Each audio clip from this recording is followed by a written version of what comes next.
Nakaluhod ako sa malamig na sahig, tinitiis ang kirot sa aking mga tuhod, habang pilit na binubura ang isang mantsa ng natapong alak.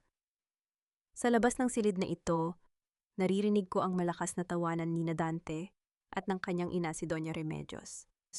Ika-10 anibersaryo ngayon ng pagkamatay ng aking ama, ngunit sa halip na isang taimtim na pagdarasal, ang bahay na ito ay puno ng ingay ng kanilang pagdiriwang.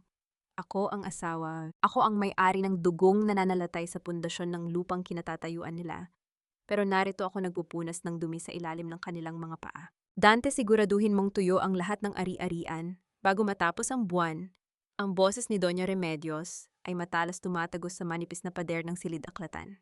Huwag kang mag-alala, ma. Hawak ko sa leeg si Maricel. Akala niya lahat ng ginagawa ko ay para sa kanya. Hindi niya alam na paubos na ang insurance money na iniwan ng tatay niya. It's almost gone, and once the Batangas property is sold, we can finally get rid of her, sagot ni Dante. Ang kanyang boses na dati ay puno ng tamis at pangako ngayon ay tila kamandag na unti-unting pumapatay sa aking pandinig. Tumigil ang mundo ko. Ang basahan sa aking kamay ay nanatiling nakadiin sa sahig. Ang insurance money ang lupain sa Batangas. Iyon ang huling alaala ng aking ama, ang tanging bagay na sinabi ni Dante na ligtas at hindi gagalawin. You're so smart, anak. Buti na lang at hindi niya nalaman ang totoo tungkol sa gamot ng tatay niya noon. Kung hindi tayo nakialam, baka hanggang ngayon kontrolado pa rin tayo ng matandang iyon. Humalakhak si Doña Remedios, isang tunog na parang pagkagasgas ng bakal sa semento. Isang matalim na kuryenteng hapdi ang gumuhit sa aking dibdib, ngunit hindi ito nauwi sa luha. Sa halip, naramdaman ko ang isang kakaibang lamig na bumabalot sa aking puso. Ang 10 taon ng aking pagtitiis, ang bawat sampal na tinanggap ko ang bawat gabing pinagsilbihan ko sila, habang may kasama siyang iba, lahat ng iyon ay gumuho sa isang saglit.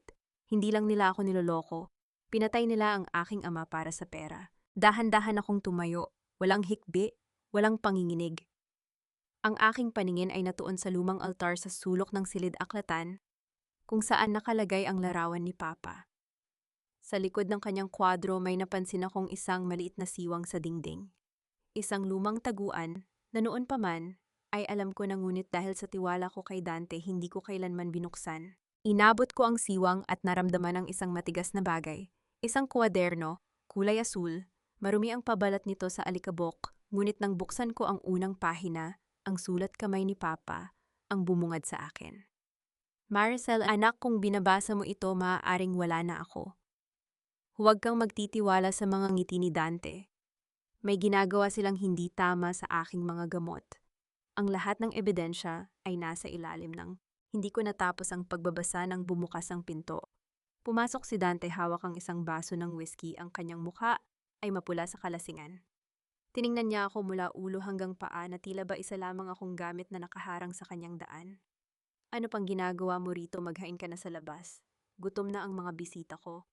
At ayusin mo ang mukha mo, Maricel. Masyado kang madungis, nakakahiya sa mga kaibigan ko, utos niya sabay lagok ng kanyang inumin. Dahan-dahan kong isinara ang asul na kwaderno at itinago ito sa likod ng aking damit. Tumingin ako sa kanya ng diretso. Sa unang pagkakataon sa loob ng 10 taon, hindi ako yumuko. Ang aking mga mata na dati ay puno ng pagsamo, ngayon ay kasing talim na ng isang labaha. Everything is ready. Dante, ang boses ko ay kalmado, walang emosyon, parang bulong ng hanging amihan bago ang isang malakas na bagyo. Good, bilisan mo, anya sabay talikod. Hindi niya man lang napansin ang pagbabago sa akin. Para sa kanya ako pa rin ang tupa na handang magpaubaya sa katayan. Ngunit nagkakamali siya. Ang tupa ay wala na. Ang bawat patak ng pawis at dugo na ibinigay ko sa bahay na ito ay naging yelo na ngayon sa aking mga ugat. Habang pinapanood ko siyang lumabas, kinuha ko ang aking cellphone sa bulsa. Hindi ko tinawagan ang aking ina o isang kaibigan para magsumbong. Pinindot ko ang isang numero na matagal ko nang hindi ginagamit. Isang numerong kabilang sa aking nakaraan bilang isang mahusay na accountant bago ako naging bilanggo ng kasal na ito. Attorney Santos. This is Maricel. I need to activate the contingency plan my father left. Yes, all of it. I want a full audit of the family's accounts. Starting with Dante's private funds.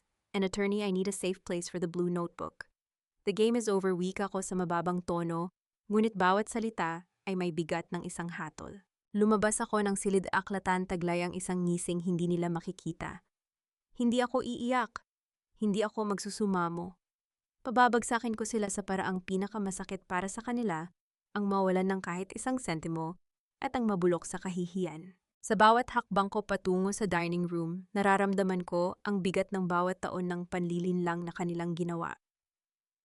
Ngunit sa bawat hakbang din na yon, nararamdaman ko ang muling pagkabuhay ng Maricel na matagal nilang sinubukang patayin. Ang Maricel na anak ng isang barako mula Batangas. Nang makarating ako sa harap ng mahabang mesa, tumahimik ang lahat. Nakatingin sila sa akin, ang pamilyang turing ay basura sa akin. Inilapag ko ang isang tray ng pagkain sa gitna, ngunit bago ako umalis, tinitigan ko si Doña Remedios sa kanyang mga mata. Sana ay mabusog kayo sa gabing ito, Mama. Dahil baka ito na ang huling masarap na hapunan na makakain ninyo sa bahay na ito. Ang aking tinig ay malamig sapat na para patigilin ang tawanan sa loob ng silid. Bago pa man sila makasagot, tumalikod na ako. Ang laban ay hindi pa nagsisimula, ngunit alam ko na kung sino ang mananalo. Apak. Ang sikat ng araw na tumatagos sa bintana ng kusina ay tila nanunukso, ngunit para sa akin ito ay hudyat ng simula ng aking panibagong buhay. Ang bawat paghiwa ko sa sibuyas ay tila paghiwa sa alaala ng 10 taong katangahan. Sa loob ng isang dekada, ako ang nagsilbing anino sa bahay na ito, tumatanggap ng mumo ng atensyon, nagpapautos sa mga salitang pamilya tayo. Ngunit ngayong umaga ang bawat galaw ko ay may layunin. Ang bawat pag-ikot ng sandok ay bahagi ng isang mas malaking plano. Narinig ko ang mabibigat na hakbang ni Dante pababa ng hagdan. Ramdam ko ang kanyang presensya sa likuran ko, ang amoy ng alak na nanatili pa rin sa kanyang balat mula kagabi. Huminto siya marahil ay sinusuri kung maglulunsad ako ng panibagong pasabog tulad ng ginawa ko sa hapunan. Maricel, tawag niya, ang boses niya ay puno ng pag-aalinlangan at bahagyang galit. Ano yung sinasabi mo kagabi? You were acting weird. Don't tell me pati sa harap ng mga bisita ko ay maglalabas ka ng drama. Hinarap ko siya, taglay ang isang matamis at inosenteng ngiti, ang maskarang pinaka-epektibo para sa mga taong kasing yabang niya. Pasensya ka na, Dante. I was just really stressed out. You know, it was Papa's death anniversary. Masyado lang siguro akong pagod sa pag-aasikaso ng bahay. I didn't mean anything by it. Nakita ko ang pagluwag ng kanyang mga balikat. Isang buntong hininga ng ginhawa ang kumawala sa kanya. Ganyan siya kadaling basahin. Kapag ibinigay mo ang paliwanag na gusto niyang marinig, agad siyang maniniwala dahil mas mahalaga sa kanya ang sarili niyang ego kaysa sa katotohanan. Good. Ayoko ng ganong eksena, Maricel. You should be grateful na nandito ka, na inaalagaan ka namin ni Mama, anya sabay upo at pagbukas ng dyaryo. Of course, Dante, utang ko sa inyo ang lahat. Sagot ko habang inilalapag ang kanyang kape. Ang salitang utang ay pumait sa aking dila, ngunit tiniis ko ito. Sa isip ko, binibilang ko na ang bawat sentimong kinuha nila sa akin. Nang pumasok siya sa banyo para maligo, mabilis akong kumilos. Wala akong oras para mag-alinlangan. Pumasok ako sa kanyang silid-aralan, ang lugar na itinuturing niyang kuta. Noong mga nakaraang taon, hindi ako nangahas na pumasok dito nang wala ang kanyang pahintulot. Ngunit ngayon ang bawat drawer ay bukas para sa akin. Binuksan ko ang kanyang laptop. Salamat sa aking pagiging accountant, bago kami ikinasal, alam ko kung saan hahanapin ang mga itinatagong dumi. Hindi ako gumamit ng dahas, gumamit ako ng lohika. Hinanap ko ang mga file na may kinalaman sa Batangas Development. Doon bumungad sa akin ang katotohanan na mas masahol pa sa inakala ko. Ang lupain ni Papa, ang lupang ipinangako ni Dante, na gagawin nating subdivision para sa ating kinabukasan, ay nakasanla na sa isang pribadong nagpapautang. Ang mas masakit, ang perang nakuha niya ay hindi napunta sa negosyo. Ginamit ito para pambayad sa mga utang sa sugal at sa luho ng isang babaeng nagngangalang Sabrina. Naramdaman ko ang mabilis na pagtibok ng aking puso, ngunit hindi dahil sa takot, kundi dahil sa matinding puot na pilit kong ikinukulong. You're a leech, Dante. A pathetic, lying leech. Bulong ko sa sarili habang mabilis na kinokopya ang mga dokumento sa isang maliit na flash drive. Anong ginagawa mo rito? Ang boses ni Doña Remedios ay parang kalansing ng sirang kampana mula sa pinto.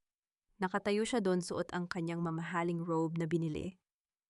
Gamit ang pera ng aking ama, ang kanyang mga mata ay naniningkit sa hinala. Hindi ako nagpanik. Dahan-dahan kong isinara ang laptop at hinarap siya. Naglilinis lang po, Mama. Masyado na kasing maalikabok ang lamesa ni Dante. Baka maging sanhi pa ng ubo niya. Lumapit siya sa akin, ang boses niya ay puno ng kamandag. Maricel, huwag mong isiping porket 10 taon ka na rito, ay may karapatan ka na sa mga gamit ng anak ko. Tandaan mo, kinuha ka lang namin sa kalsada matapos mamatay ang tatay mo. Wala kang dala kundi ang suot mong damit. You should know your place. Isang golden moment ng katahimikan ng namayani. Tiningnan ko ang kanyang mga kamay na puno ng alahas, mga alahas na pagmamay-ari ng aking ina na unti-unti niyang kinuha sa akin sa paglipas ng mga taon. Alam ko po ang lugar ko, Mama, sagot ko sa isang mahinahon, ngunit malamig na tono. Alam na alam ko po, at huwag kayong mag-alala, malapit na ninyong makita kung gaano ko talaga ito naiintindihan. Nangunot ang kanyang noo, halatang naguguluhan sa kakaibang tapang na ipinapakita ko. Ano bang pinagsasabi mo, masyado kang nagiging mapangahas? Sinasabi ko lang po na ang bait ninyo sa akin.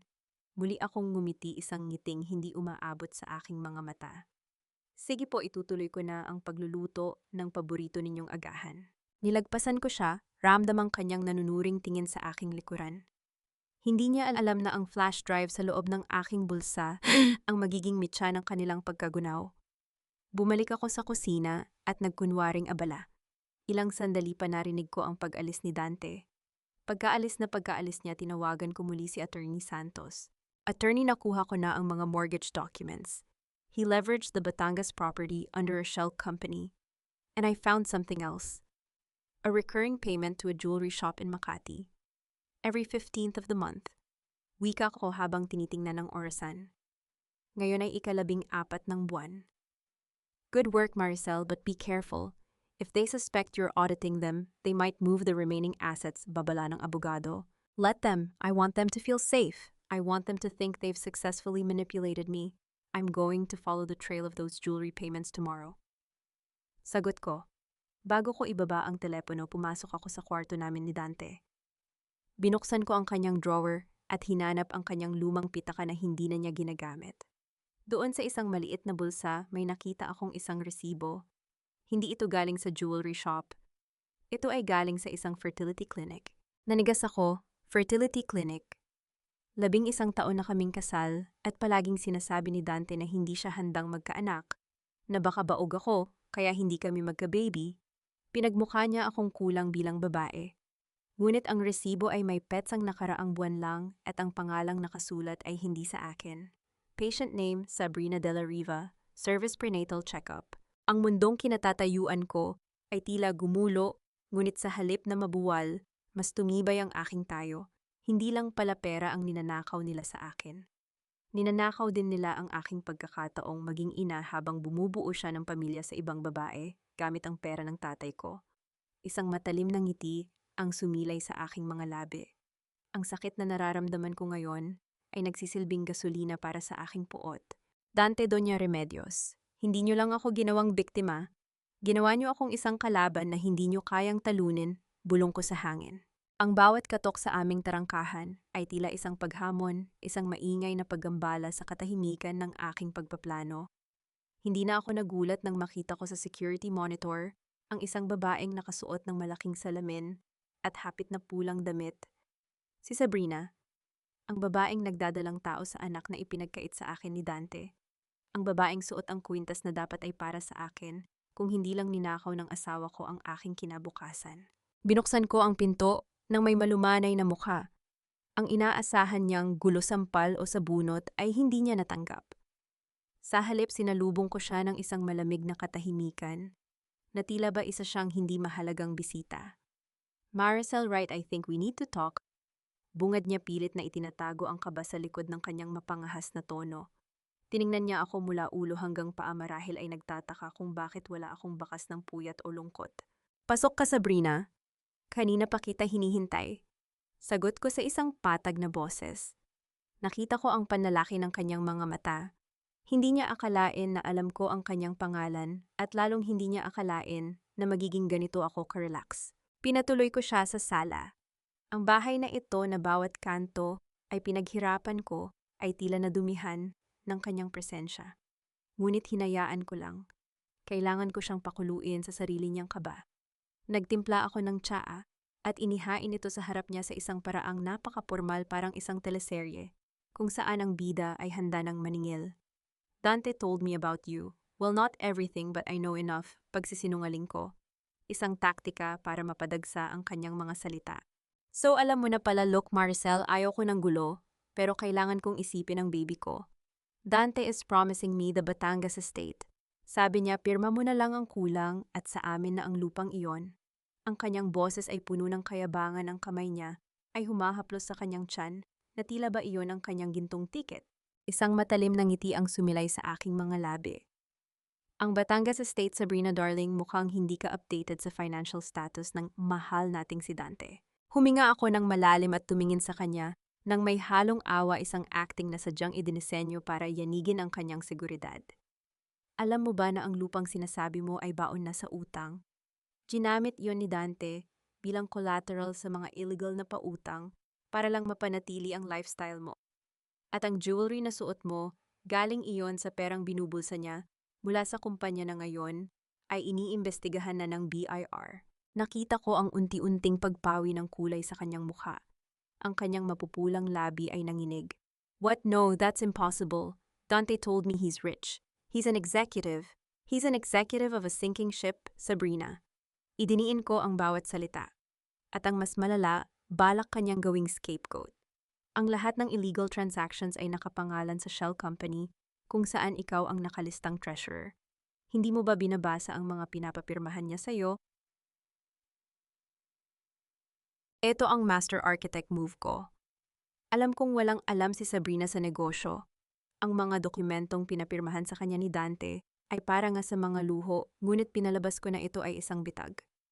Ang takot ay isang mabisang lason at na ngayon ay kumakalat na ito sa kanyang buong pagkatao. Hindi. Hindi totoo yan, mahal ako ni Dante. Sigaw niya, ngunit ang kanyang mga mata ay naghahanap na ng malalagusan. Bayal, Sabrina, ang taong nagmamahal ay hindi naglalagay sa panganib sa taong mahal niya. He's using you just like how he used me for 10 years. Pero ako, may pera ako. Ikaw. Kapag nahulog ang kaso, ikaw ang unang makukulong habang siya ay nasa abroad na kasama ang iba. Ang boses ko ay nanatiling kalmado, isang kaibahan sa kanyang naghihisteryang anyo. Inilabas ko ang aking cellphone na lihim na nakarecord. If you want to save yourself and your baby, tell me the truth. Saan niya itinatago ang mga original titles ng property sa Batangas? At paano niya nakuha ang pirma ng tatay ko noong nasa ospital pa ito? Nag-aalinlangan siya, ngunit ang takot sa kulungan at ang pag-iisip na mawawalan siya ng marangyang buhay ang nanaig. Sabi niya, may pinainom silang gamot sa tatay mo para lumabo ang paningin nito at hindi malaman ang pinapirmahan. Si Doña Remedios ang kumuha ng doktor na nagbigay ng prescription. Ang mga titulo, nasa safe sa opisina niya sa loob ng isang secret compartment sa likod ng painting ng pamilya niyo. Mabilis ang kanyang pagsasalita, bawat salita ay isang pako sa krus ni Dante at Remedios. Naramdaman ko ang panlalamig ng aking mga kamay sa galit, ngunit ang aking mukha ay nanatiling parang estatwa.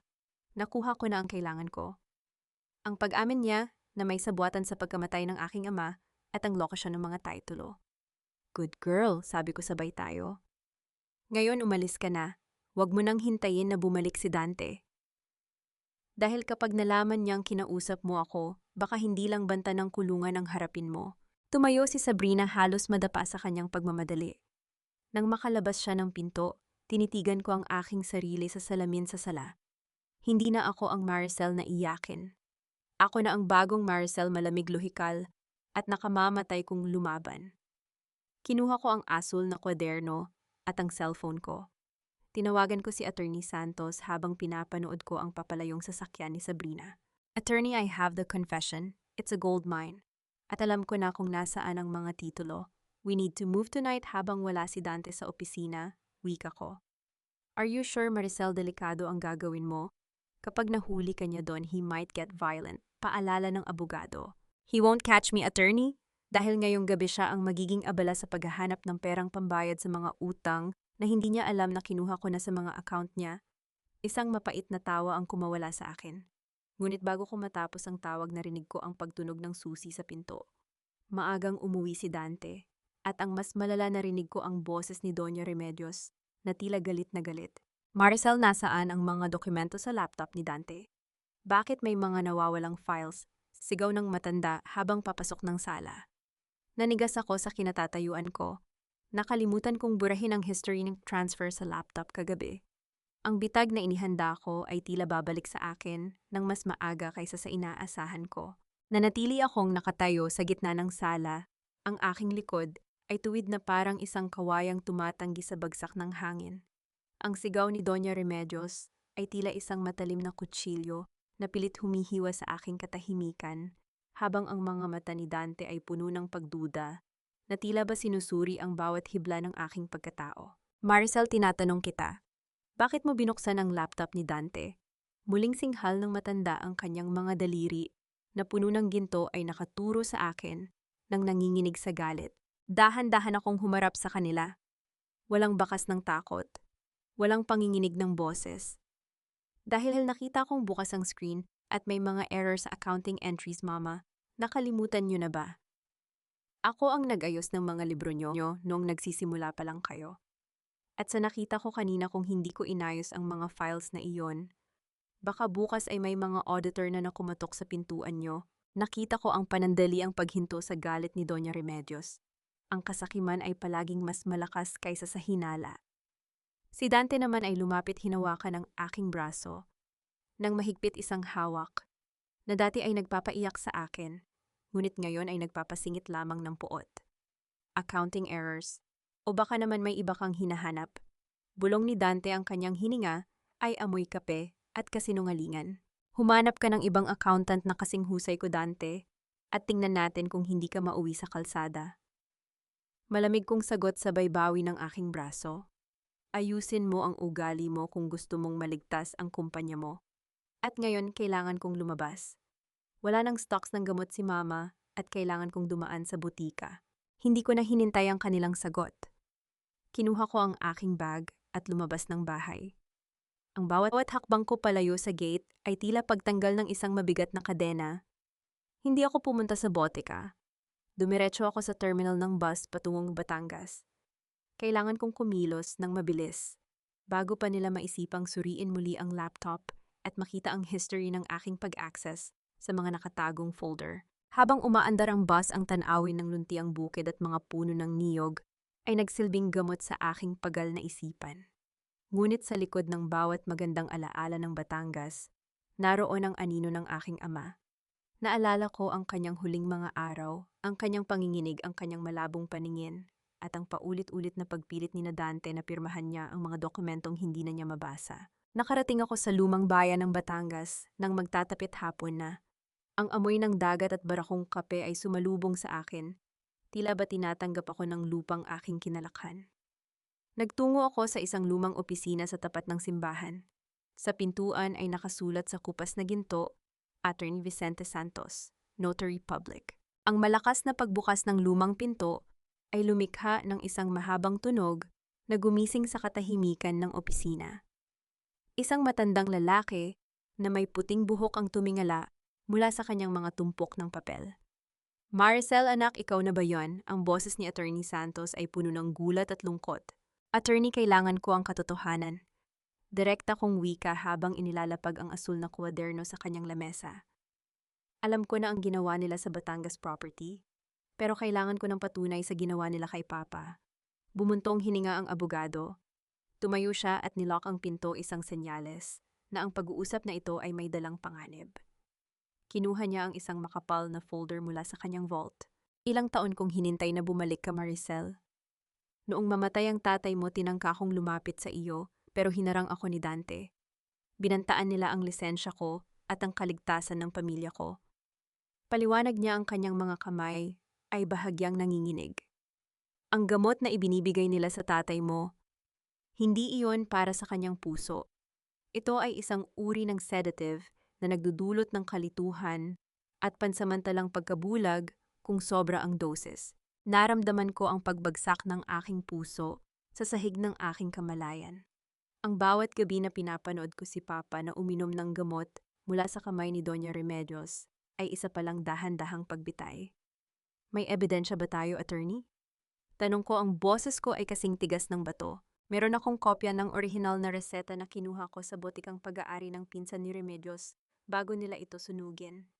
At meron akong sworn statement mula sa isang nurse na nakakita sa kanila na pinapalitan ang mga bote ng gamot. Iniabot niya sa akin ang mga dokumento. Pero Maricel, ang pinaka-importanting ebidensya ay ang asul na kwadernong hawak mo. Doon isinulat ng tatay mo ang bawat petsa at oras ng kanyang nararamdaman bago siya tuluyang mawalan ng lakas. Niyakap ko ang folder sa aking dibdib. Ang sakit ay naging isang malamig na determination. Gagamitin ko ito, attorney. Ibabalik ko sa kanila ang bawat segundong pagdurusa ni Papa. Mag-iingat ka, anak. Alam ni Dante na nawawala ang mga titulo. Nagpadala na siya ng mga tao rito sa Batangas para hanapin ang orihinal na dokumento. Sa tingin ko, alam na nilang narito ka, babala ni Attorney Santos. Eksakto sa pagkakataong iyon, isang itim na sasakyan ang huminto sa tapat ng opisina. Ang tunog ng pagbagsak ng pinto ng sasakyan ay umaling-awngaw sa tahimik na kalsada. Nakita ko ang dalawang lalaking naka-jacket, ang kanilang mga mata ay nakatuon sa opisina ni Attorney Santos. Nahanap na nila ako, bulong ko. Sa likod ka dumaan, Maricel, doon sa maliit na eskinita patungo sa palengke. Takbot utos ng abogado. Hindi ako nag-atubili. Niyakap ko ng mahigpit ang aking bag na naglalaman ng mga ebidensya at mabilis na lumabas sa likurang pinto. Ang bawat hakbang ko sa madilim na eskinita ay puno ng kaba, ngunit ang aking isip ay nananatiling lohikal. Hindi ako pwedeng bumalik sa Maynila gamit ang bus. Kailangan kong magtago, pero saan? Sa dulo ng eskinita, isang lalaking nakasakay sa motorsiklo ang humarang sa aking daan. Tinanggal niya ang kanyang helmet at sa ilalim ng malamig na liwanag ng buwan, nakilala ko ang kanyang mukha. Si Gabriel, ang anak ni Attorney Santos na siyang kalaro ko noong bata pa kami at ngayon ay isa ng investigador. Sakay, Maricel, bago ka pa nila maabutan, wika niya ng may autoridad. Sumakay ako at sa isang mabilis na pagharurot ng makina, iniwan namin ang panganib sa likuran. Ngunit habang nakakapit ako sa balikat ni Gabriel, naramdaman ko ang pag-vibrate ng aking cellphone sa aking bag. Isang video message mula kay Dante. Nang buksan ko ito, muntik na akong mabitaw sa motorsiklo. Ipinapakita sa video ang loob ng aking kwarto. Ang lahat ng gamit ko ay nakatambak sa gitna ng silid at sinusunog ni Doña Remedios habang tumatawa. Maricel, nasaan ka man, huwag ka nang magkamaling bumalik. Ang boses ni Dante sa video ay puno ng pananakot. Dahil ang susunod na susunugin namin ay ang lahat ng alaala ng tatay mo. Kasama na ang lupain sa Batangas na inaasahan mo. Naramdaman ko ang init ng puot na bumabalot sa aking buong pagkatao. Hindi na ito laban para sa pera. Ito ay laban para sa dangal ng aking dugo. Ang palabiyay na simoy ng hangin sa dalampasigan ng Batangas ay hindi sapat upang pawiin ang init ng puot na nagliliyab sa aking dibdib. Paulit-ulit kong pinanood ang video na ipinadala ni Dante, ang bawat dila ng apoy na tumutupok sa aking mga damit, sa aking mga libro, at sa mga huling alaala ng aking ama ay tila humahalik sa aking balat. Ngunit sa halip na mapaiyak, naramdaman ko ang isang nakakatakot na katahimikan. Ang aking luha ay natuyo na sa init ng kanilang kalupitan. Maricel, huwag mong hayaang makuha nila ang gusto nila. Ang galit ay isang sandata, pero ang luhika ay ang siyang papatay sa kanila. Ang boses ni Gabriel ay baritono at puno ng katiyakan habang inaabutan niya ako ng isang tasa ng mainit na kape. Tiningnan ko siya. Sa ilalim ng liwanag ng isang maliit na lampara sa ligtas na bahay ni Attorney Santos, nakita ko ang seryosong mukha ng aking kababata. Hindi ako iiyak, Gabriel. Ang apoy na yan ang huling beses na masasaktan nila ako. Ngayon ituturo ko sa kanila kung ano ang pakiramdam ng mawalan ng lahat. Kinuha ko ang aking laptop. Ang aking mga daliri ay mabilis na gumalaw sa keyboard. Kung kasakiman ang nagpapatakbo sa dugo ng mga pamilya ni Dante, kasakiman din ang gagamitin ko para bitayin sila. Gabriel, kailangan nating gumawa ng isang multong kumpanya. Pangalanan nating Emerald Global Horizons. Gawin nating mukhang isang dambuhalang international firm na naghahanap ng lupain sa Batangas para sa isang mega resort project. Wika ko habang ang aking isip ay bumubuo ng bawat detalye ng bitag. Gusto mong gamitin ang Batangas property bilang pain? Pagpapatuloy ni Gabriel, isang matalinong ngiti ang sumilay sa kanyang mga labi. I can leak the information to the business press. Sisiguraduhin kong makakarating ito sa pandinig ni Doña Remedios. Eksakto. Alam ko ang matandang yon. Kapag nakakita siya ng pagkakataong kumita ng bilyon, kahit ang sariling anak niya, ay kaya niyang itulak sa bangin. I want them to believe that the only way to close the deal is through a joint venture with me, the legitimate heiress, paliwanag ko. Ang bawat salita ko ay tila isang hatol ng kamatayan. Kinabukasan ng balita tungkol sa Emerald Global ay kumalat na parang apoy sa mga business circles. Gaya ng inaasahan, hindi nagtagal at tumunog ang aking cellphone. Pangalan ni Dante ang rumihistro sa screen. Huminga ako ng malalim. Pinindot ko ang sagot ngunit nanatili akong tahimik. Gusto kong marinig ang takot sa likod ng kanyang kayabangan. Marcel, alam kong narinig mo ang balita. Nasaan ka? Kailangan nating mag-usap. Ang boses ni Dante ay nagmamadali, puno ng pekeng pag-aalala. Bakit, Dante? Wala na ba kayong masunog na gamit ko? Kaya ako naman ang hinahanap niyo. Ang boses ko ay kasing lamig ng yelo sa loob ng isang morgue. Listen about the video. It was Mama's idea. Nagalit lang siya dahil sa ginawa mo sa laptop. But forget that. May malaking kumpanya na gustong bumili ng lupain sa Batangas. 500 million, Maricel, 500 million pesos. Halos sumigaw siya sa kabilang linya. Isang mapait na tawa ang kumawala sa aking lalamunan. At bakit mo sinasabi sa akin ito? Akala ko ba ay hawak niyo na ang lahat ng titulo? There's a problem.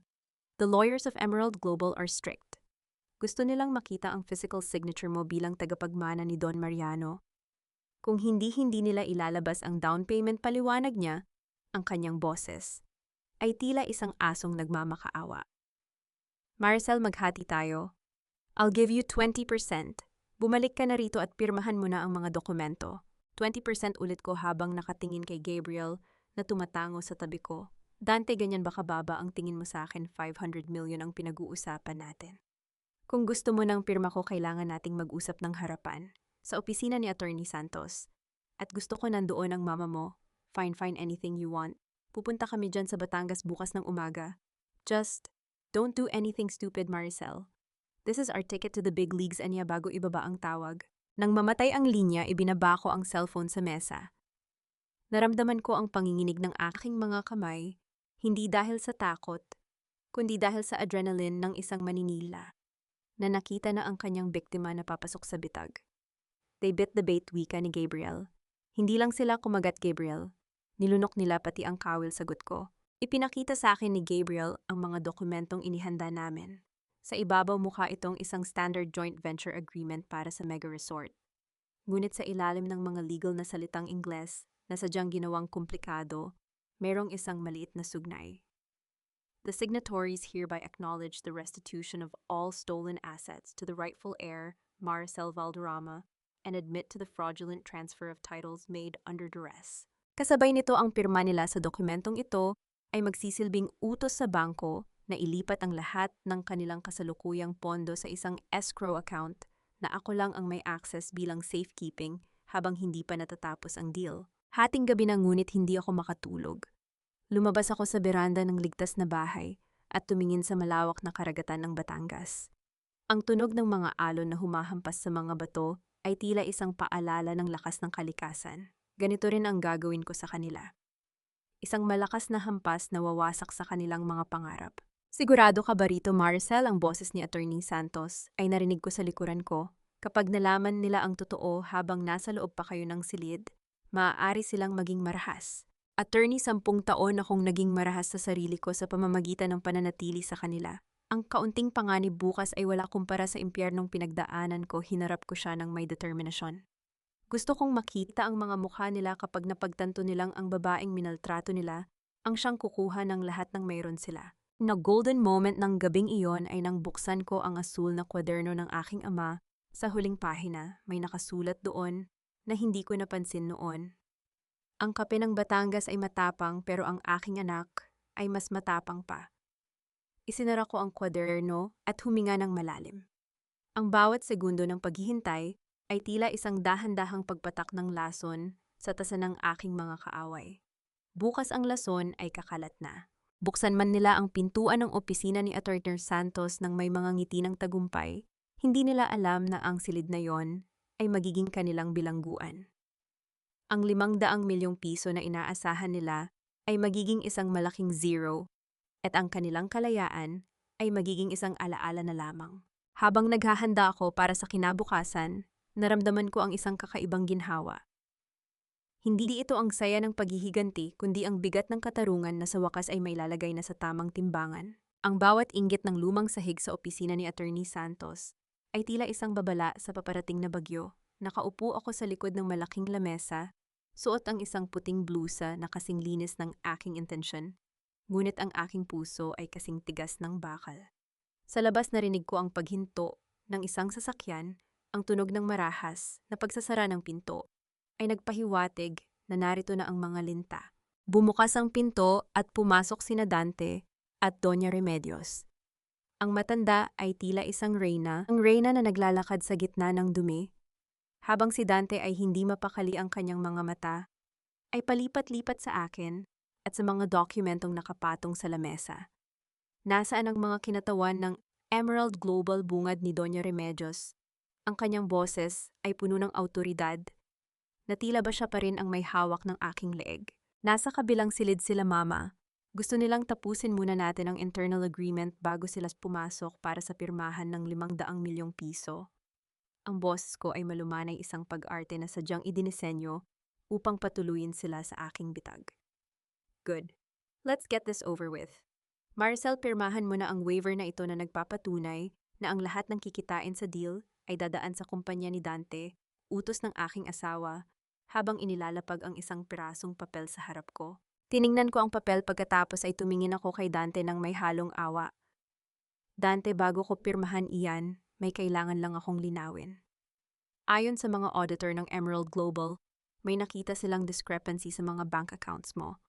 Mukhang may malaking halaga na lumalabas buwan-buwan patungo sa isang personal account sa ngalan ni Sabrina de la Riva. Biglang tumahimik ang silid. Nakita ko ang panlalaki ng mga mata ni Dante at ang unti-unting pagpula ng mukha ni Doña Remedios. Anong sinasabi mo? Ang boses ni Doña Remedios ay bumaba naging isang mapanganib na bulong. Dante, anong personal account ang sinasabi ng babaeng ito? Huwag kang maniwala sa kanya. Sinisiraan lang niya ako para hindi matuloy ang deal. Depensa ni Dante ang pawis ay nagsimulang mamuo sa kanyang noo. Sinisiraan, Dante, narito ang mga bank statements. Inilabas ko ang isang folder mula sa drawer. At hindi lang iyon.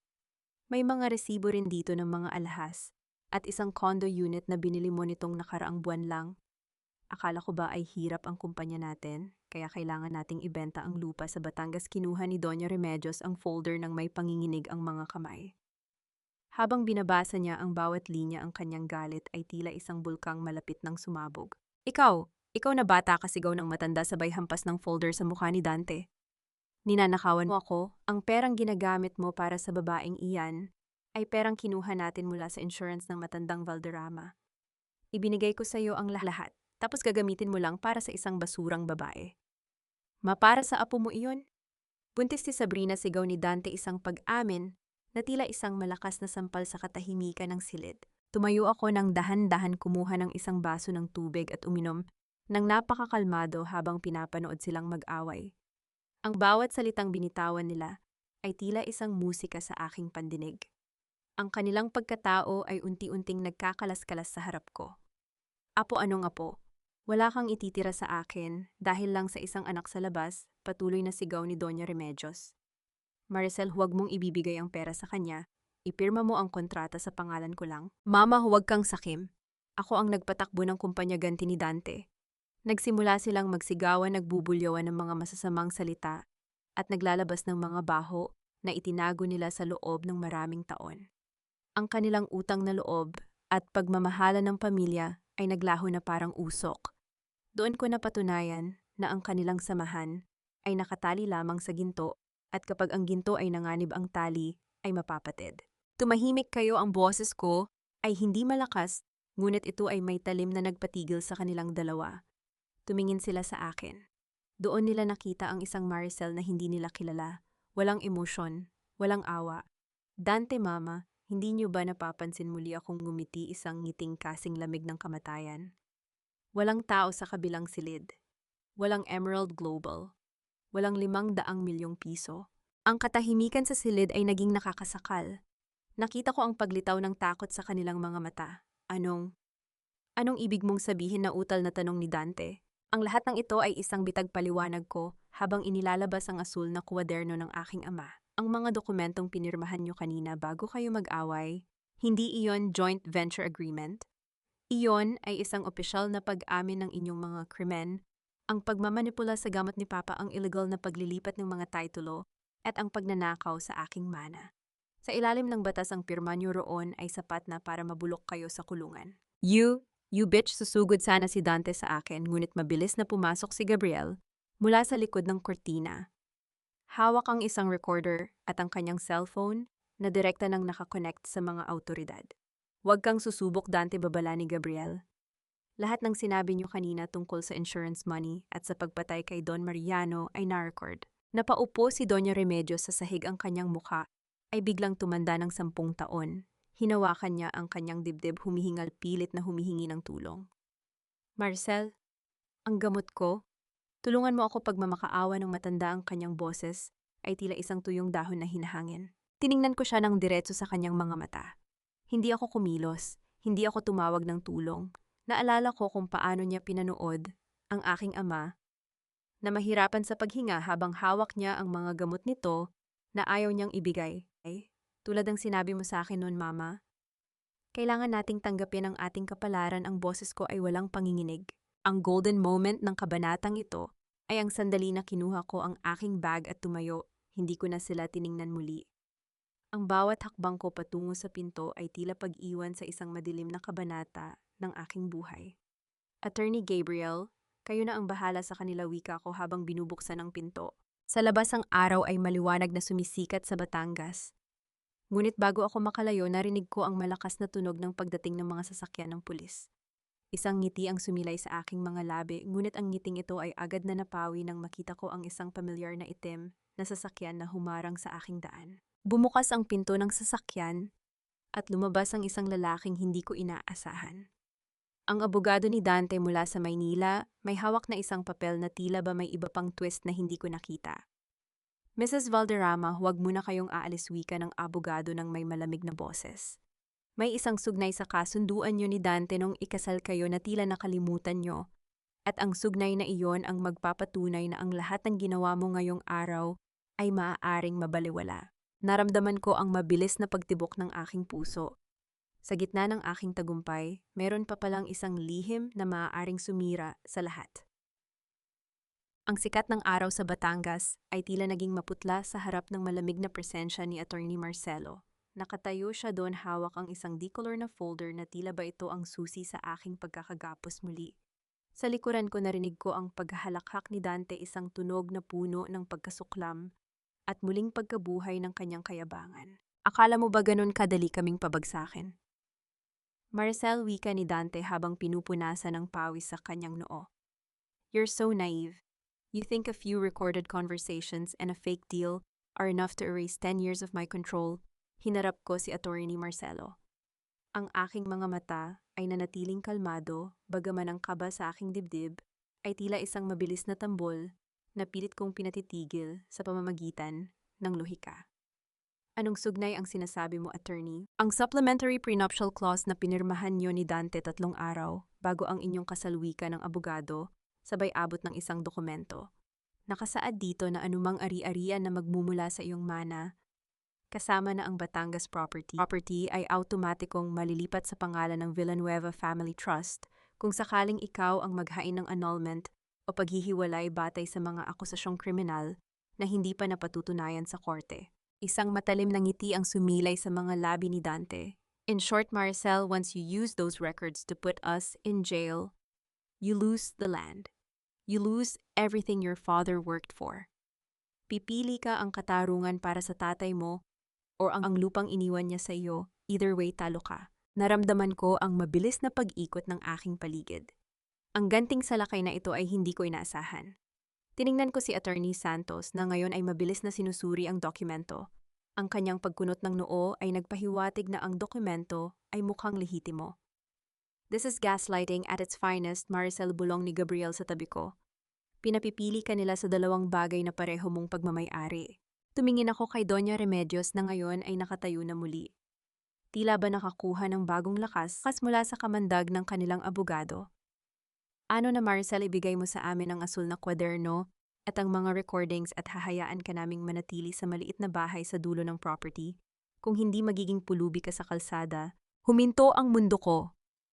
Ang bawat sakripisyo, ang bawat gabing hindi ako natulog para pag-aralan ang kanilang mga dumi. Lahat ba ito ay mauuwi sa wala dahil sa isang pirasong papel? Ngunit sa gitna ng kadiliman, isang alaala ang biglang bumingkid sa aking isipan. Ang araw na pinapirmahan sa akin ni Dante, ang dokumentong iyon sa loob ng isang madilim na restaurant, 10 taon na ang nakalilipas. Naalala ko ang kanyang pagmamadali, ang kanyang mga matamis na salita na tila lason na binalot ng asukal. At higit sa lahat naalala ko ang isang maliit na detalye na hindi niya napansin dahil sa kanyang sobrang kumpiyansa. Dahan-dahan akong huminga ng malalim. Ang aking internal awakening ay tila isang kidlat na tumama sa gitna ng bagyo. Tumingin ako kay Attorney Marcelo pagkatapos ay kay Dante. You're right, Dante. I signed that document, ang boses ko ay kasing lamig ng semento. But you were too busy thinking about the money that you forgot one very important legal principle. Kinuha ko ang dokumento mula sa kamay ni Attorney Santos at itinuro ang petsa ng pagkakalagda. Ang petsang nakasulat dito ay October 14, 10 years ago, signed at 8:00 p.m. So what's your point? Iritadong tanong ni Dante. The point is on October 14th, 10 years ago, from 6:00 p.m. to 10:00 p.m., you were at the Makati Medical Center because you had an emergency appendectomy, wika ko. Habang inilalabas ang isang maliit na resibo mula sa aking bag, isang resibo ng ospital, na itinago ko bilang bahagi ng aming medical history. How could you have signed this prenuptial agreement in a restaurant in Quezon City while you were under anesthesia in an operating room in Makati? Ang katahimikan na sumunod ay naging nakabibingi. Nakita ko ang biglang pagpawi ng kulay sa mukha ni Attorney Marcelo.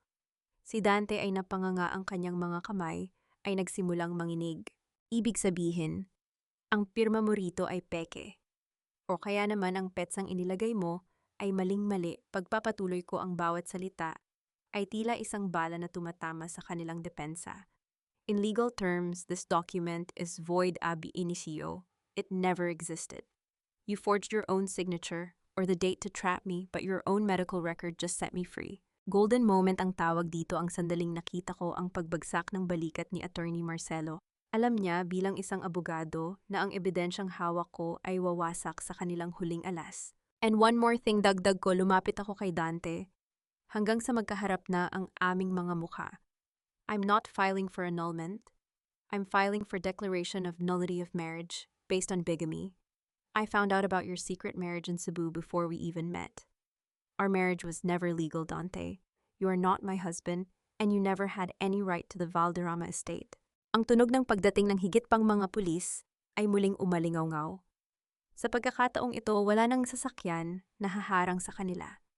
Inutusan ni Attorney Santos ang mga pulis na arestuhin sina Dante at Doña Remedios para sa kasong falsification of public documents at estafa, bukod pa sa investigasyon para sa pagkamatay ng aking ama.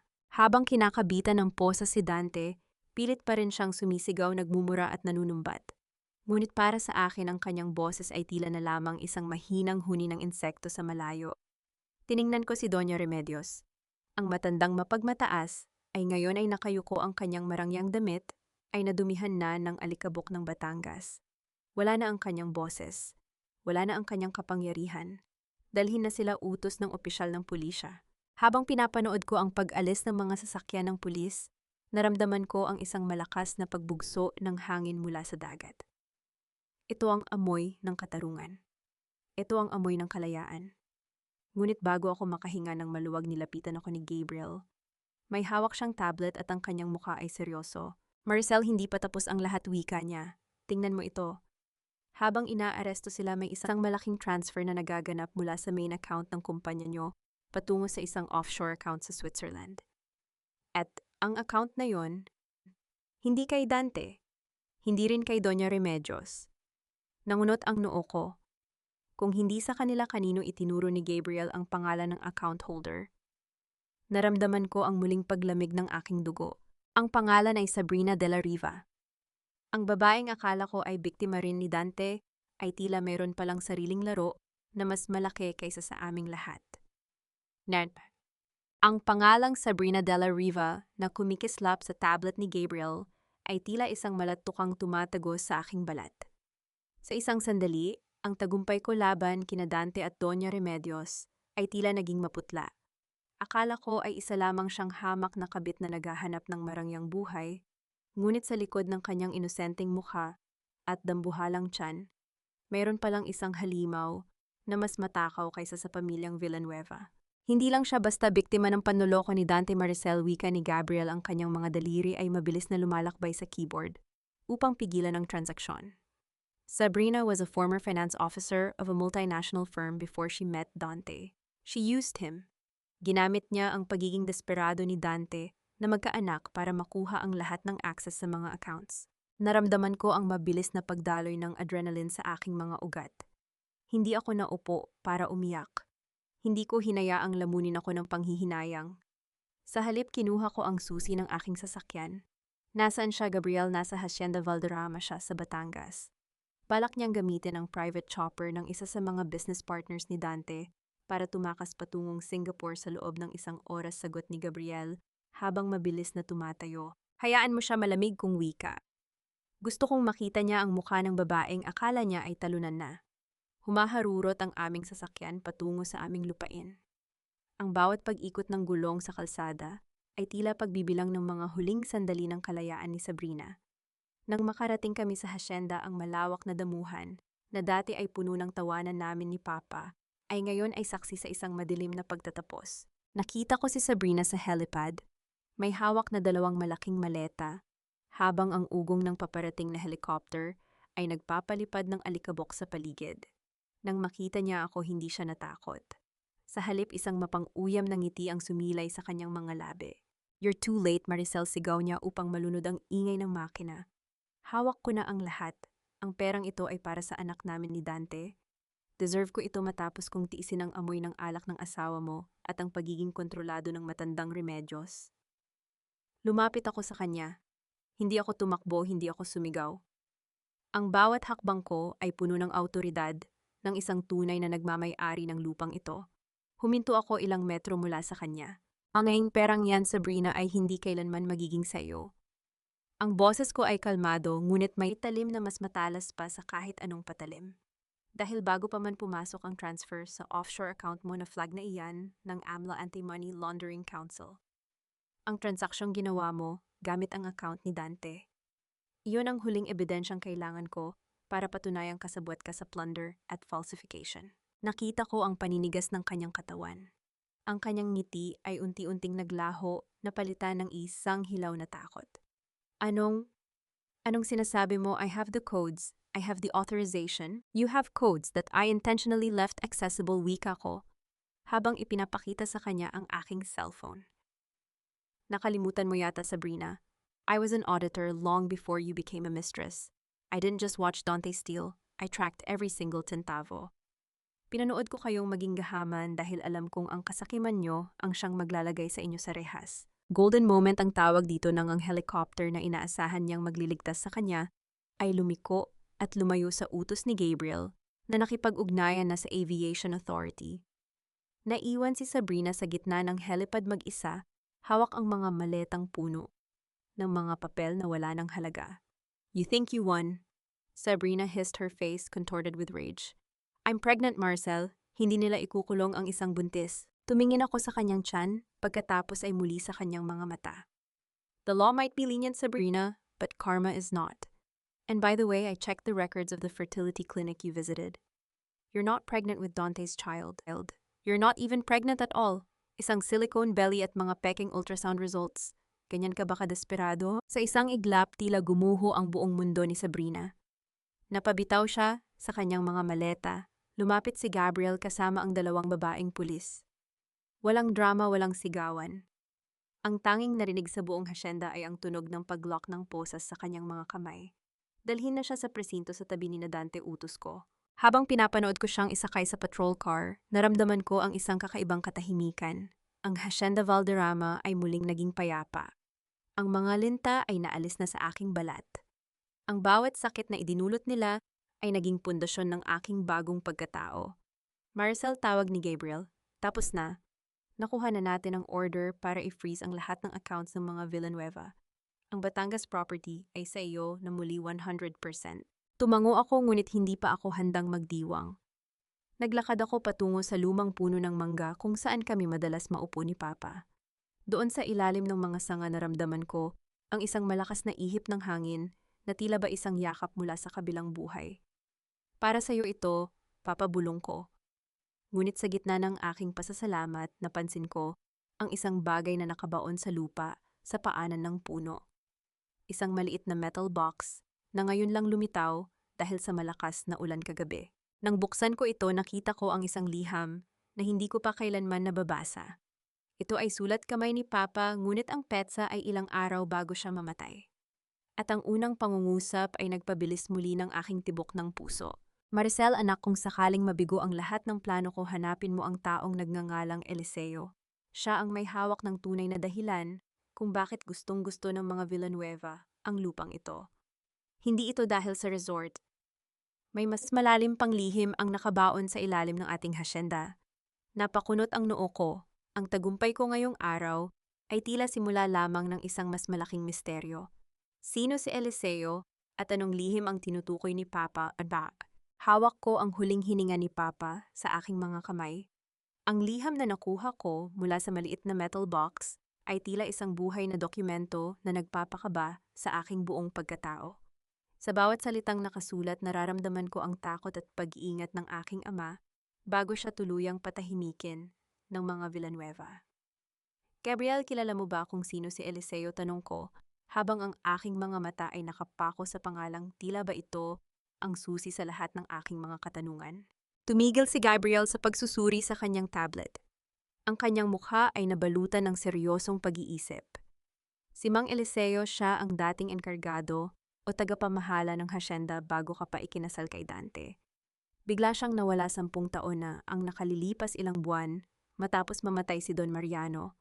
Ang sabi ng mga Villanueva, nagnakaw daw siya at tumakas. Pero walang naniwala sa kwentong iyon dito sa Batangas. Naramdaman ko ang isang matalim na kuryente ng hinala. Hindi siya nagnakaw, Gabriel. Itinatago siya ni Papa dahil may alam siya.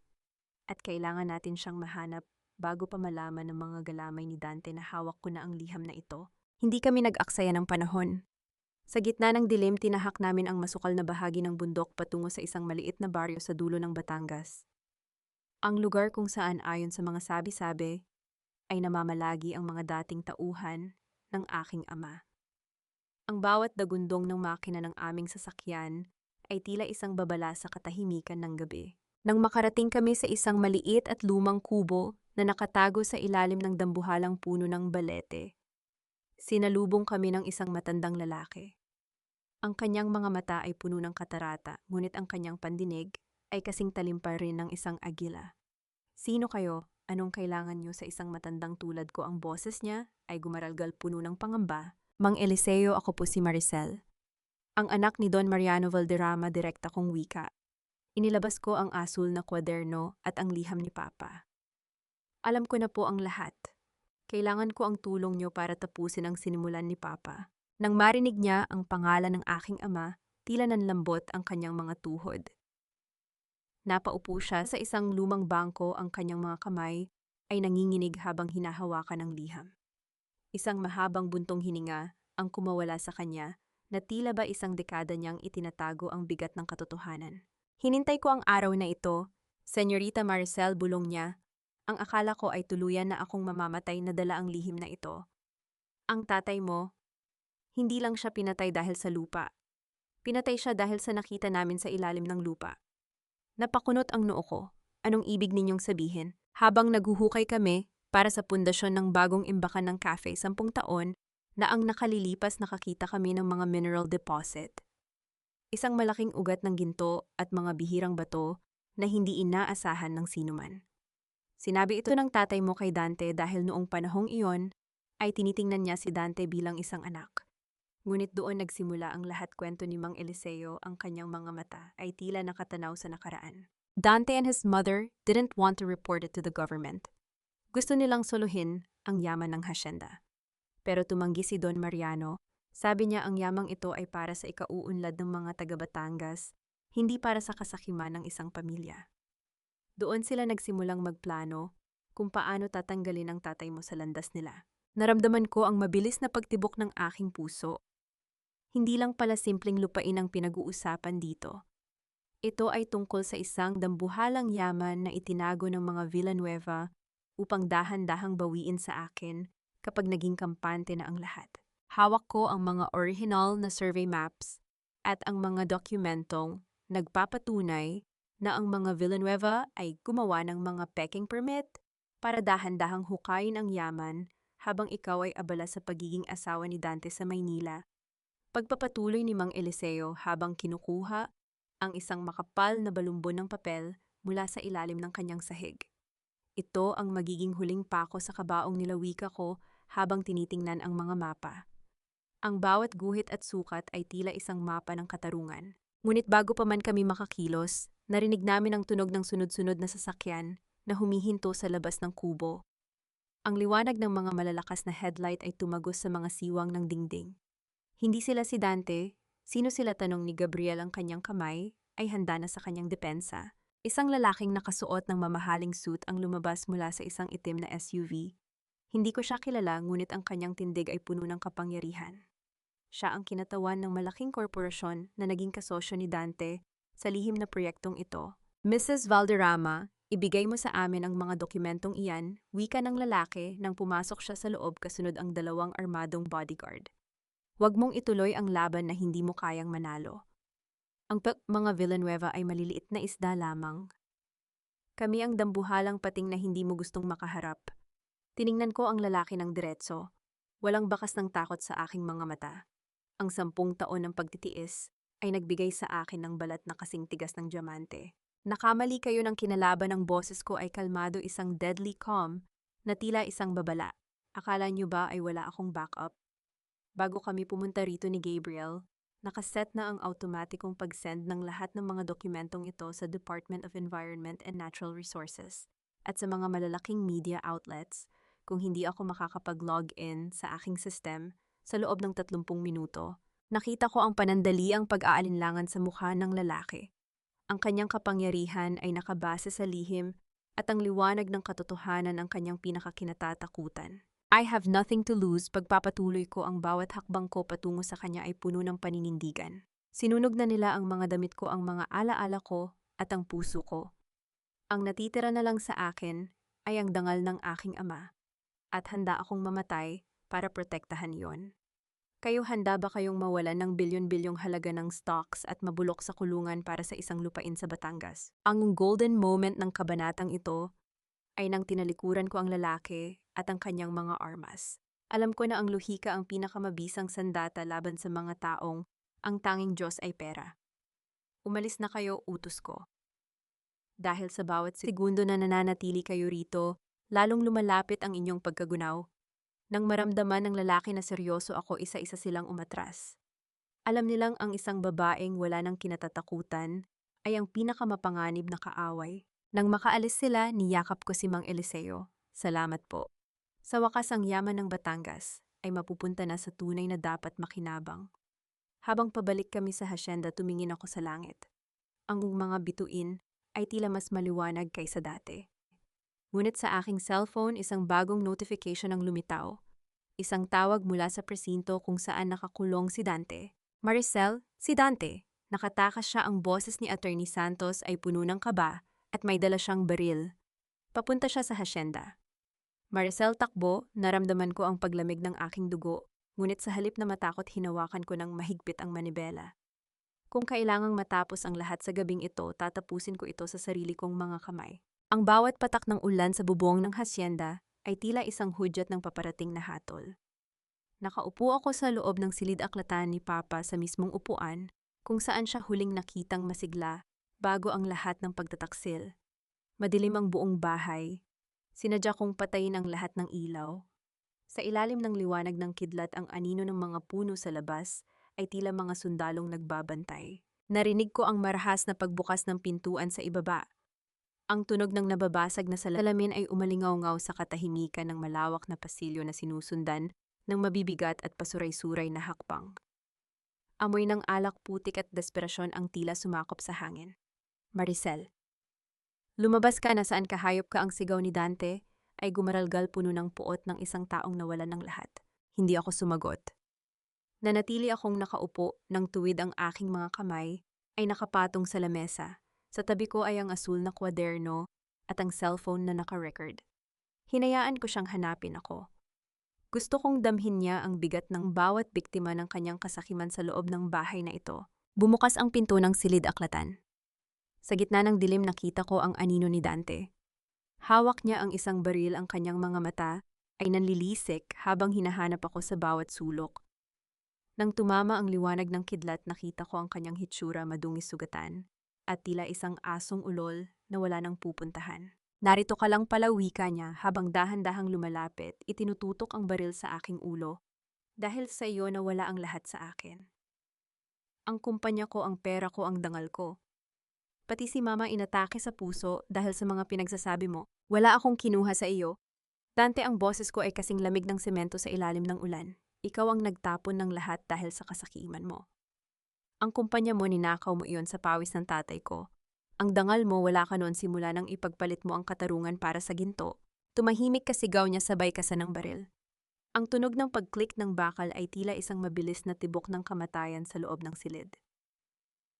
Ibigay mo sa akin ang mga original titles ng hacienda. Ibigay mo sa akin ang access code sa offshore accounts o sasabog ang utak mo sa pader na ito. Isang mapait na ngiti ang sumilay sa aking mga labi. Hindi ako natakot. Hindi ako nagmakaawa. Tumingin ako ng diretso sa kanyang mga mata. Ang mga matang dati kong minahal, ngunit ngayon ay kinasusuklaman ko na. Ibaril mo, Dante, hamon ko. Sige, kalabitin mo ang gatilyo. Pero bago mo gawin iyon, alamin mo muna na ang lahat ng mga dokumentong hinahanap mo ay wala na sa mundong ito. Sinunog ko na ang mga ito kanina lang. At ang mga offshore accounts, nakalock na ang mga iyon sa ilalim ng isang biometric system na tanging ang pulso ko lang ang makakabukas. Patayin mo ako at ang bawat sentimong pinatay nyo ni Doña Remedios ay mawawala na parang bula. Nakita ko ang panginginig ng kanyang kamay. Ang takot ay unti-unting lumalamon sa kanyang galit. Nagsisinungaling ka. Hindi mo gagawin iyon. Mahal mo ang lupang ito. Mahal ko ang katarungan ng higit pa sa lupang ito, sagot ko habang dahan-dahang tumatayo. 10 taon mo akong binaliw sa kasinungalingan na baog ako, na wala akong kwenta na utang ko ang buhay ko sa inyo. Ngunit tingnan mo tayo ngayon, Dante. Sino sa atin ang mukhang pulubi? Sino sa atin ang mukhang talunan? Ang golden moment ay nang mabitawan ni Dante ang kanyang baril sa sobrang panghihina ng kanyang tuhod. Napaluhod siya sa harap ko, humihikbi ang kanyang kayabangan, ay gumuho na parang kastilyong buhangin sa harap ng malakas na alon. Maricel, please, patawarin mo ako. Gawin natin itong muli. Maayos pa natin ito. Mahal kita, hindi ba? Pagmamakaawa niya, ang boses niya ay puno ng nakakasulasok na gaslighting. Lumapit ako sa kanya at hinawakan ang kanyang baba, pilit na pinatingin sa aking mga mata. Ang mayroong pag-ibig, Dante, ay hindi nakabase sa pagnanakaw. At ang pagpapatawad, hindi iyon ibinibigay sa mga taong hindi marunong magsisi. Sa sandaling iyon, bumukas ang mga ilaw sa buong hacienda. Ang mga sirena ng pulis ay umalingaw-ngaw sa labas. Hindi ko sinunog ang mga dokumento. Isang bitag lamang iyon para makuha ang kanyang pag-amin sa harap ng mga nakatagong kamera. It's over, Dante, wika ni Gabriel habang pumapasok sa silid kasama ang mga autoridad. Naka-broadcast ang lahat ng sinabi mo sa command center ng pulisya. Wala ka ng takas. Habang kinakaladkad si Dante palabas, tinitigan ko siya sa huling pagkakataon. Wala na akong naramdamang puot kundi isang malalim na kalayaan. Ang kanyang pag-iyak at pagsisigaw ay tila isang mahinang hangin na lamang na hindi na kayang yanigin ang aking pundasyon. Bumalik ako sa upuan ni Papa. Kinuha ko ang asul na kwaderno at isinulat ang huling pangungusap. Ang katarungan ay hindi nagmamadali, ngunit kailanman ay hindi ito nagkakamali. Ngunit sa gitna ng katahimikan, nilapitan ako ni Attorney Santos. Ang kanyang mukha ay seryoso, hawak ang isang huling dokumento na nakuha mula sa vault ni Doña Remedios sa Maynila. Maricel, may kailangan kang malaman tungkol sa tunay na dahilan kung bakit ikinasal sa iyo si Dante, wika ng abogado. Hindi lang ito tungkol sa lupa or sa mineral deposits. May kinalaman ito sa iyong ina at sa isang lihim na koneksyon ng pamilya Valderrama sa mga Villanueva na matagal nang ibinaon sa limot. Naramdaman ko ang muling paglamig ng aking dugo. Ang katapusan ng aking laban kay Dante ay tila pagbubukas lamang ng isang mas malalim at mas personal na sugat. Ang sikat ng araw na tumatagos sa mga bintana ng hasyenda ay tila isang basbas, isang bagong pahina na malinis at handang sulatan. Ngunit sa aking mga kamay ang dokumentong iniabot ni Atty. Santos ay nagdadala ng bigat ng nakaraang hindi ko kailanman inakala. Habang binabasa ko ang bawat salita, tila ba unti-unting nabubuo ang isang larawan na matagal nang pilit na binura ng mga Villanueva. Ang nanay mo, Maricel, si Clara, simula ni Atty. Santos ang kanyang boses ay puno ng paggalang. Hindi siya basta simpleng asawa ni Don Mariano. Siya ang tunay na may-ari ng unang puhunan na nagpatayo sa kumpanya ng mga Villanueva. Ang pamilya ni Remedios ay mga tauhan lamang ng iyong lolo sa panig ng iyong ina. Ninakaw nila ang kapital, pinalabas na sa kanila ito, at nang mamatay ang iyong lolo, itinago nila ang katotohanan. Naramdaman ko ang mabilis na pagpintig ng ugat sa aking sentido. Kaya pala ganoon na lamang ang galit at takot ni Doña Remedios sa akin. Kaya pala pilit nila akong ginawang alipin sa sarili kong pamamahay. Hindi lang ito dahil sa lupa sa Batangas. Ito ay dahil sa bawat hininga ko, ako ay isang buhay na paalala ng kanilang pagnanakaw. Ibig sabihin, ang lahat ng yaman na ipinagmamalaki ni Dante ay galing sa pamilya ng nanay ko. Ang boses ko ay kalmado, ngunit may taglay na bagsik na tila ba isang humahagupit na alon. Eksakto, Marcel. Ginamit nila ang kasal mo kay Dante para tuluyang selyuhan ang kanilang kontrol sa yaman na iyon. Isang paraan para hindi mo kailanman makuha ang iyong nararapat na manadagdag ni Gabriel, na ngayon ay nakatayo sa tabi ko. Ang kanyang mukha ay puno ng determinasyon. Hindi ako nag-aksaya ng panahon. Pinuntahan ko si Doña Remedios sa ospital, ang huling kuta ng kanyang pagiging biktima. Nakita ko siyang nakahiga, napapaligiran ng mga makinang tumutunog sa bawat tibok ng kanyang mahinang puso. Wala na ang kanyang mga mamahaling alahas, wala na ang kanyang mapagmataas na tindig. Mamatawag ko, ang boses ko ay walang bahid ng awa. Dahan-dahan niyang iminulat ang kanyang mga mata. Nang makita niya ako, sinubukan niyang magsalita. Pilit na gumagawa ng tunog na tila ba isang tuyong dahon na kinakalo sa semento. Maricel, anak, maawa ka, bulong niya. Ang kanyang mga mata ay pilit na naghahanap ng simpatsya. Inalagaan kita, binigyan kita ng pamilya. Inalagaan niyo ako, isang mapait na tawa ang kumawala sa akin. Inalagaan niyo ako para maging pambayad sa utang na ninakaw niyo sa nanay ko. Ginamit niyo ang pagiging ulila ko para dahan-dahang nakawan ang aking kinabukasan. Doña Remedios, tapos na ang panahon ng pag-arte mo. Hawak ko na ang deed of trust na nilagdaan ng lolo ko bago niyo siya dinaya. Nakita ko ang panlalaki ng kanyang mga mata. Ang takot na pilit niyang itinatago sa loob ng ilang dekada ay tuluyan ng lumitaw. Ang kumpanya, ang bahay sa Maynila, at ang bawat sentimo na ginastos niyo ni Dante para sa luho niyo ay kukunin ko. Pagpapatuloy ko, ang bawat salita ay tila isang hatol. Hindi kita hahayaang mamatay sa kalsada dahil gusto kong makita mo kung paano ko palalaguin ang yaman na sinubukan niyong sirain. Mabubuhay ka sa isang maliit na kwarto, sapat lang para madama mo ang kawalan ng kapangyarihan na ipinalasap mo sa akin sa loob ng 10 taon. Iniwan ko siyang humihingal sa loob ng kwartong iyon. Ang bawat hakbang ko sa pasilyo ng ospital ay tila pagtatapon ng isang mabigat na pasanin. Ang nukrong sa loob ko ay tuluyan ng nagising. Hindi na ako ang babaeng kailangan ng proteksyon. Ako na ang babaeng tagapagtanggol ng sarili niyang dangal. Pagbalik ko sa Batangas, nagsimula ang aking pagbabago. Sa tulong ni Gabriel at Atty. Santos, nirepaso ko ang lahat ng operasyon sa hasyenda. Ginamit ko ang aking talino sa accounting para linisin ang mga dumi na iniwan ni Dante. Ang bawat empleyado na binaliwala ng mga Villanueva ay muli kong binigyan ng boses. Ang golden moment ng kabanatang ito ay nang tumayo ako sa balkonahe ng aming tahanan. Pinapanood ang mga magsasaka na masayang nagtatrabaho sa ilalim ng init ng araw. Wala na ang takot sa kanilang mga mukha. Ang bawat pag-ikot ng mga makina sa bukid ay tila isang himig ng katarungan. Maricel, tawag ni Gabriel, may hawak na isang maliit na kahon. Nakuha namin ito sa safe deposit box ni Don Mariano.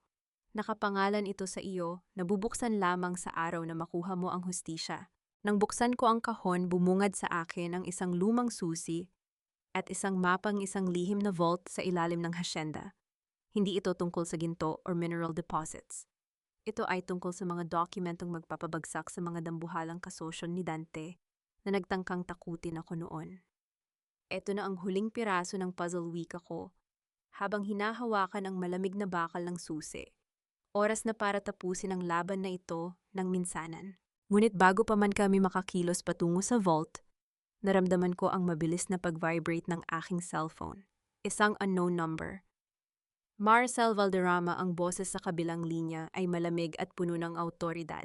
Nakuha mo na ang gusto mo sa mga Villanueva. Pero huwag mong isiping tapos na ang lahat. Ang yaman na hawak mo ay may dugong nananalatay na hindi mo pa naiintindihan. Ibigay mo sa amin ang susi o ang hasyenda ang magiging libingan mo at ng lahat ng taong mahal mo. Naramdaman ko ang muling paglamig ng aking dugo, ngunit hindi ako natinag. Sa halip isang matapang na ngiti ang sumilay sa aking mga labi. Subukan niyo, sagot ko sabay baba ng telepono. Ang kabanatang ito ay nagtatapos sa aking paglalakad, patungo sa dilim ng basement bitbit, ang isang lampara at ang aking hindi matitinag na paninindigan. Ang cliffhanger ay ang pagbukas ng vault kung saan ang isang lihim na magbabago sa kasaysayan ng aking pamilya ay naghihintay na mabunyag. Malamig ang hanging humahalik sa aking balat habang dahan-dahan kong pinihit ang lumang susi sa loob ng madilim na vault sa ilalim ng hasyenda. Ang tunog ng pag-atras ng mabigat na bakal ay umalingaw-ngaw sa bawat sulok ng basement, isang tunog na tila ba pagbubukas ng isang libingan ng mga lihim. Sa bawat pag-ikot ng gear, nararamdaman ko ang kaba sa aking dibdib, ngunit hindi ito takot. Ito ay ang adrenaline ng isang taong handa ng harapin ang huling katotohanan. Pagbukas ng pinto, hindi ginto ang sumalubong sa akin. Sa gitna ng silid nakapatong sa isang maliit na lamesang gawa sa Nara, ang isang makapal na pulang folder. Pagbukas ko nito, bumungad sa akin ang mga dokumentong nagpapatunay na ang kumpanyang nagbabanta sa akin, ang kinakatawan ni Mr. Delgado, ay isang malaking front lamang para sa isang dambuhalang money laundering syndicate. At ang mas matindi, ang Hacienda Valderrama ay hindi lang basta lupa. Ito ang ginagamit nilang daanan para sa kanilang illegal na operasyon sa loob ng ilang dekada sa tulong ng mga Villanueva. Nahanap mo rin ang kailangan mo. Maricel, ang boses ni Mr. Delgado ay narinig ko mula sa bukana ng vault.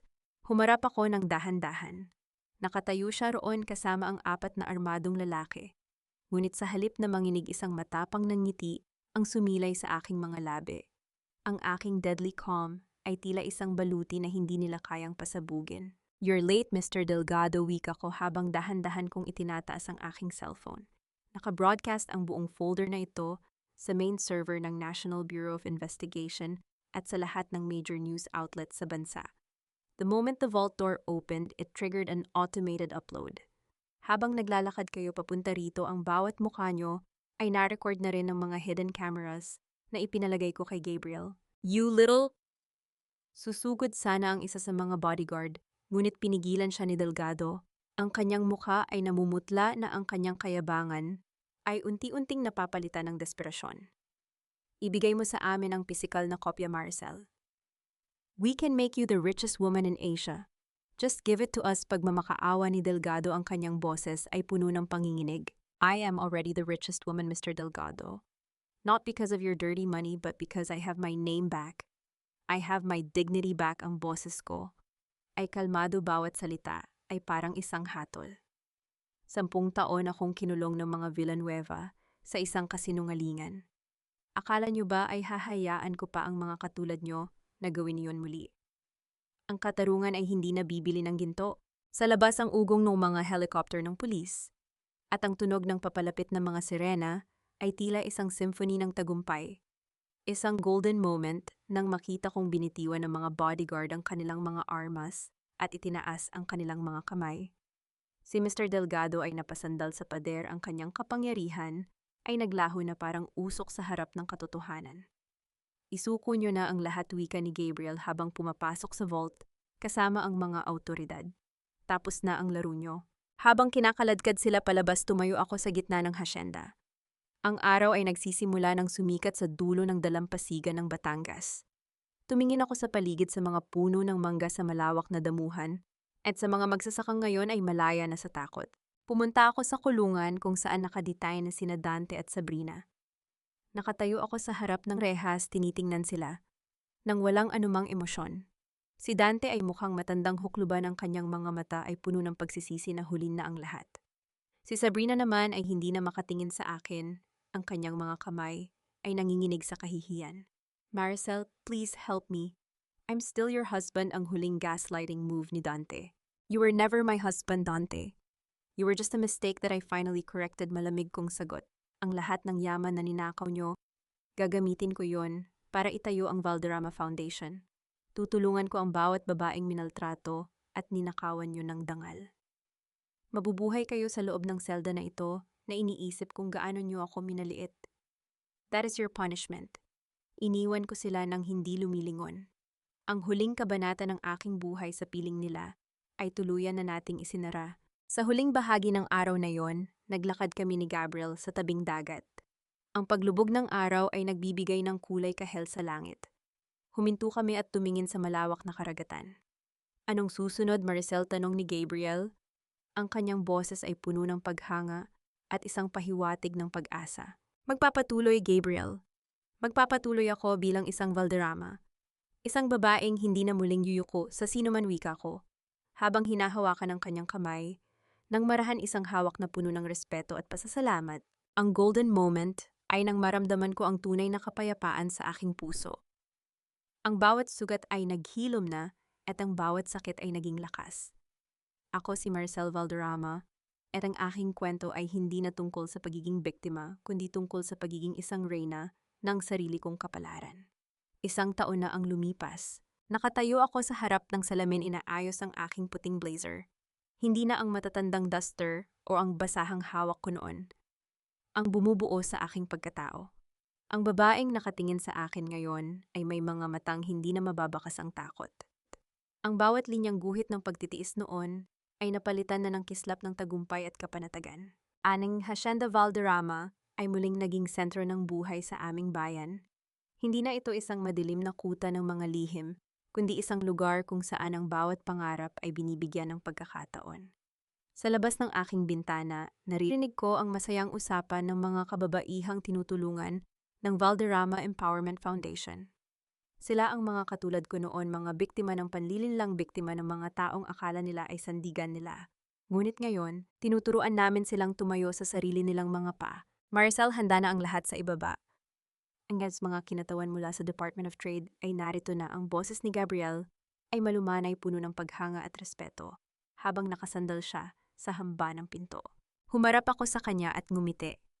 Ang aming relasyon ay hindi nagmamadali. Ito ay isang dahan-dahang pagbuo ng tiwala. Isang pagkakaibigang may malalim na pundasyon ng katapatan. Walang gaslighting, walang pagnanakaw ng dangal. Sa piling niya, naramdaman ko na ang pag-ibig ay hindi dapat maging isang kulungan, kundi isang malawak na karagatan kung saan maaari kang lumayag ng malaya. Salamat, Gabriel. Susunod na ako, sagot ko. Bago ako lumabas, kinuha ko ang asul na kwaderno ni Papa mula sa aking drawer. Inilagay ko ito sa isang glass case sa gitna ng aking opisina. Ito ang aking paalala na ang kabaitan ay hindi dapat mauwi sa kahangalan, at ang katarungan ay laging dumarating sa mga taong marunong lumaban ng may integridad at luhika. Nabalitaan ko ang kalagayan ni Dante at Sabrina sa loob ng bilangguan. Si Dante ay nawalan na ng katinuan, paulit-ulit na tinatawag ang pangalan ko habang nakikipag-away sa mga anino ng kanyang nakaraan. Si Sabrina naman ay nahahatulan ng mahabang taon dahil sa plunder at estafa. Ang kanyang anak na gawa sa silicone ay matagal na niyang itapon sa basura kasama ang kanyang mga pangarap na hango sa pagnanakaw. Si Doña Remedios ay nananatili sa isang pasilidad kung saan ang kanyang tanging kasama ay ang tunog ng sarili niyang mga pagsisisi. Hindi ko sila pinatawad sa paraang gusto nilang mangyari. Ang patawad ko ay ang pagbitaw sa poot upang hindi na sila magkaroon ng puwang sa aking puso. Ang aking katahimikan at tagumpay ang pinakamataas na uri ng higanti na maibibigay ko. Naglakad ako pababa ng hagdan, ang bawat hakbang ko sa makinis na sahig ay tila isang deklarasyon ng aking kalayaan. Pagdating ko sa podium sa gitna ng malawak na hardin, lahat ng mata ay nakatuon sa akin. Maraming nagtatanong kung paano ako nakabangon. Panimula ko ang aking boses ay malinaw na umalingaw sa bawat sulok ng hasyenda. Ang sagot ay simple lang, pinili kong maniwala sa aking sariling halaga. Pinili kong huwag maging biktima ng aking mga sugat. Ang bawat sakit na idinulot ng mga Villanueva ay hindi sumira sa akin. Ginawa ako nitong mas matatag, mas matalino at mas malaya. Anong golden moment ng huling sandaling ito ay nang tumingin ako sa langit kung saan ang isang puting ibon ay malayang lumilipad patungo sa bundok. Naramdaman ko ang yakap ng hangin ang basbas ni Papa. Ang tagumpay ay hindi nasusukat sa dami ng perang nabawi natin, kundi sa dami ng buhay na nabago natin simula nang piliin nating mahalin ang ating sarili, nang higit sa kahit anong kasinungalingan pagtatapos ko. Isang malakas na palakpakan ang sumunod, ngunit ang pinakamahalaga ay ang katahimikang namamayani sa aking kalooban. Ako si Maricel Valderrama. Minsang nawala, minsang nadaya, ngunit ngayon ay tuluyan ng malaya. Ang aking kabanata kasama ang mga traidor ay tapos na. Ang kabanata ng aking tunay na buhay ay kasisimula pa lamang. Sa huling sulyap ko sa karagatan ng Batangas, alam ko na sa wakas ang hustisya ay hindi lamang isang salita. Ito ay ang buhay na tinatamasa ko ngayon, isang buhay na puno ng dangal pag-asa at tunay na pagpapahalaga sa sarili. Ang hampas ng alon sa pampang ng Batangas ay tila isang mahabang buntong hininga ng ginhawa matapos ang isang madilim na gabi. Sa wakas ang katahimikan ay hindi na nakakatakot kundi isang yakap ng kalayaan at bagong simula. Mga mahal kong tagapakinig, maraming salamat sa pagtitiyaga at pagsama sa akin sa mahabang landas na tinahak ni Maricel. Habang isinusulat ko ang bahagi kung saan pinanood ni Maricel ang paglamon ng apoy sa kanyang mga huling alaala, habang tinatawanan siya ng mga taong pinagkatiwalaan niya, gumuhuri ng aking puso. Masakit makitang ang iyong kabaitan ay ginagawang sandata laban sa iyo ng sarili mong pamilya. Ang kwentong ito ay hango sa mga totoong himig ng buhay na madalas nating naririnig sa bawat sulok ng ating lipunan, mga kwento ng pagtitiis na nauuwi sa muling pagkabuhay. Sa buhay, hindi tayo dapat maging isang simpleng entry lamang sa ledger ng ibang tao na malaya nilang mabubura o mababago. Ang iyong halaga ay hindi isang utang na loob na kailangan mong bayaran habang buhay sa mga taong umaabuso sa iyong pasensya. Tulad ng asul na kuwaderno ni Maricel, ang katotohanan ay laging nakatago sa iyong loob. Kailangan mo lang itong buksan at gamitin ang iyong talino upang ituwid ang balanse ng iyong kapalaran. Huwag hayaang maging deficit ang iyong pagkatao dahil lamang sa maling pamamahala ng iba sa iyong pag-ibig. Kung kayo ang nasa kalagayan ni Maricel, magagawa niyo rin bang maging kasing lamig at kasing lohikal niya sa harap ng pagtataksil? O naniniwala kayo na may mas malambot pang paraan upang makuha ang katarungan? Gusto ko ring malaman nasaan kayo ngayon habang nakikinig sa kwentong ito. Marahil ay nagluluto para sa pamilya, naglalaba, o kaya naman ay nagpapahinga pagkatapos ng isang mahabang araw sa trabaho. Ibahagi ninyo ang inyong mga saloobin o kahit ang inyong sariling kwento sa comment section dahil dito, palaging may mga taong handang makinig at magbigay ng lakas sa inyo.